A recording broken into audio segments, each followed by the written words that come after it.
जब हम भारत की आज़ादी की लड़ाई के बारे में सोचते हैं तो अक्सर बड़े बड़े आंदोलन और नामी चेहरे ही याद आते हैं। लेकिन आज़ादी की कहानी में अनगिनत छोटी पर बहुत शक्तिशाली कहानियां भी शामिल हैं, जिन्हें हम अक्सर भूल जाते हैं। आज हम एक ऐसे ही विद्रोह की कहानी जानेंगे, नील विद्रोह, जिसने सचमुच ब्रिटिश साम्राज्य की नींव हिला दी थी। सोचने वाली बात है ना, कि कैसे एक मामूली सा नीला रंग ब्रिटिश साम्राज्य के लिए इतना बड़ा खतरा बन गया। चलिए, आज इसी दिलचस्प कहानी की परतें खोलते हैं। तो कहानी शुरू होती है 18वीं सदी से। उस वक्त ईस्ट इंडिया कंपनी भारत में धीरे धीरे अपनी पकड़ मजबूत कर रही थी और उनकी नज़र एक बेशकीमती चीज पर पड़ी, और वो थी नील। देखिए, उस समय ब्रिटेन में कपड़ा उद्योग जोरों पर था। उन्हें अपने कपड़े रंगने के लिए नील की सख्त जरूरत थी, और दुनिया का सबसे बेहतरीन नील कहाँ मिलता था? जी हाँ, बंगाल और बिहार में। ये अंग्रेजों के लिए एक सोने की खान जैसा था, जिसे वो किसी भी कीमत पर छोड़ना नहीं चाहते थे। जरा इन आंकड़ों पर एक नजर डालिए, ये कमाल का है।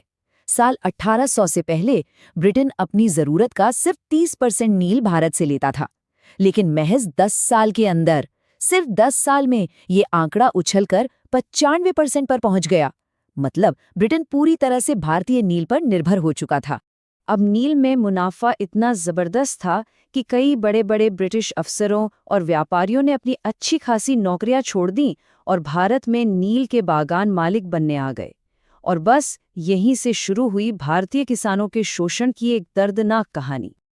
ये जो बागान मालिक थे ना, इनके लालच की कोई सीमा नहीं थी। ज्यादा से ज्यादा मुनाफा कमाने के लिए इन्होंने शोषण का एक ऐसा जाल बिछाया जिसमें बेचारे किसान और यहां तक कि जमींदार भी फंसते चले गए। अब ये शोषण होता कैसे था? मोटे तौर पर दो तरीके थे।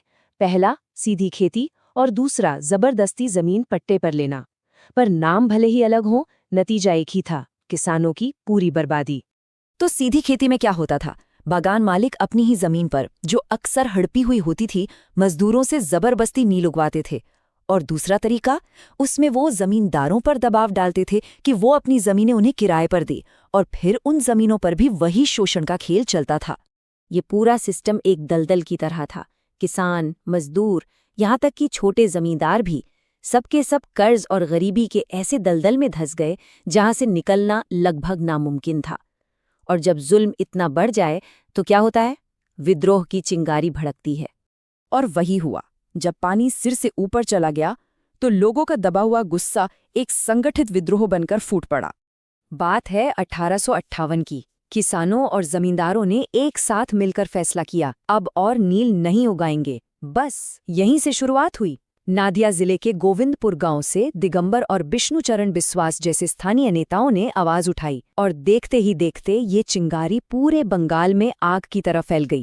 और ये कोई छोटा मोटा विरोध नहीं था, ये तो एक पूरी क्रांति थी। किसान, मजदूर, यहाँ तक कि महिलाएं भी मर्दों के साथ कंधे से कंधा मिलाकर नील की फैक्ट्रियों पर हमला कर रही थीं। और सोचिए, 1857 की क्रांति को अभी एक ही साल हुआ था। इस नए जन आंदोलन ने तो अंग्रेज सरकार की नींदें उड़ा दी।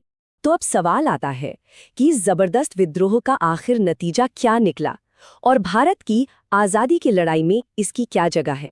दबाव इतना जबरदस्त था कि ब्रिटिश सरकार को घुटने टेकने पड़े। उन्हें एक नोटिस जारी करना पड़ा जिसमें साफ साफ लिखा था कि रैयतों यानी किसानों को नील उगाने के लिए मजबूर नहीं किया जा सकता। ये उन किसानों के लिए एक बहुत बहुत बड़ी जीत थी। ये जीत इतनी बड़ी थी कि बंगाल में नील की खेती की कमर ही टूट गई। बागान मालिकों को अपना बोरिया बिस्तर समेटकर बिहार की तरफ भागना पड़ा। लेकिन कहानी यहाँ खत्म नहीं हुई। लड़ाई का मैदान बदल गया था, पर लड़ाई अभी बाकी थी। और अब इतिहास एक नए नायक का इंतजार कर रहा था, और वो नायक थे महात्मा गांधी। सालों बाद 1917 में गांधी जी ने बिहार के चंपारण में उन्हीं नील बागान मालिकों के खिलाफ आवाज उठाई। उनका चंपारण सत्याग्रह, जो भारत में उनका पहला बड़ा आंदोलन था, उसकी नींव असल में इसी नील विद्रोह ने रखी थी। तो देखिए कैसे एक विद्रोह दूसरे को प्रेरणा देता है। नील विद्रोह की कहानी हमें ये सिखाती है कि जब आम लोग एक साथ खड़े हो जाते हैं तो वो बड़ी से बड़ी ताकत को भी झुका सकते हैं। ये सोचने वाली बात है ना, कि इतिहास में ऐसी और कितनी छोटी समझी जाने वाली लड़ाइयां लड़ी गईं जिन्होंने चुपचाप